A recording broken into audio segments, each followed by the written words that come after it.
Mfuatiliaji wa Dolly's World of Entertainment, karibu tena katika channel yako pendwa ambayo tunakusogezea mambo mbalimbali ya kiburudani ambayo yanakuwa yanatokea ndani lakini bila kusahau nje ya Tanzania. Na kama ni mara yako ya kwanza, hakikisha una subscribe ili uwe wa kwanza kufikiwa na taarifa mbalimbali ambazo tunakuwa tunakusogezea. Sasa moja kwa moja naomba niende kwa kile ambacho kimetufanya mimi na wewe leo kuweza kukutana. Sasa Simba Sport Club kupitia ukurasa wao wa Instagram wameweza kuposti taarifa kwa umma kwamba siku ya leo tarehe 8 mwezi wa 3 mwaka 2025 dabi ambayo ilikuwa inategemewa kufanyika siku ya leo sasa inaonekana kwamba haitaweza kufanyika kwa mujibu wa taarifa yao, ambapo wameandika kwamba katika kupitia ukurasa wao wa Instagram wameandika kwamba taarifa kwa umma, Simba Sport Club imesikitishwa na vitendo visivyo vya kiungwana dhidi ya timu yetu kuelekea mchezo wa ligi kuu NBC dhidi ya Yanga, Simba ikiwa timu mgeni.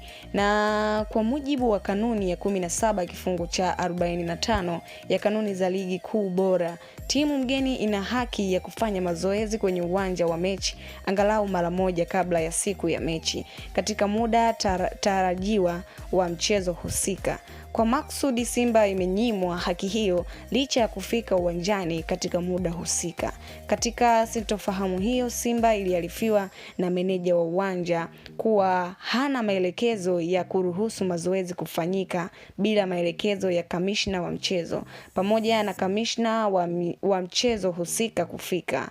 Mabounsa wa klabu ya Yanga walivamia msafara wa Simba huku wakiendelea na vurugu za kuwazuia msafara wa Simba kuingia uwanjani kufanya mazoezi. Jitihada za Simba kupata ufumbuzi wa changamoto hiyo hazikuzaa matunda kwa zaidi ya masaa mawili kabla ya Simba kuondoka eneo la nje la uwanja ambazo zimerekodiwa kwa ajili ya ushahidi. Kufuatia ukiukwaji huo wa taratibu za michezo, Simba haitoshiriki mchezo husika na haki zote zimehifadhiwa. Simba inahimiza kuchukuliwa kwa hatua stahidi dhidi ya wahusika wote wa sakata hili. Imetolewa na management club ya Simba. Sasa kwa taarifa hiyo ambayo Simba Sport Club imeweza kushare na kupitia kurasa yao ya Instagram, inaonekana kuwa wazi mechi ambayo itakiwa ifanywe leo tarehe 8 ya mwezi wa 3 mwaka 2025 haitaweza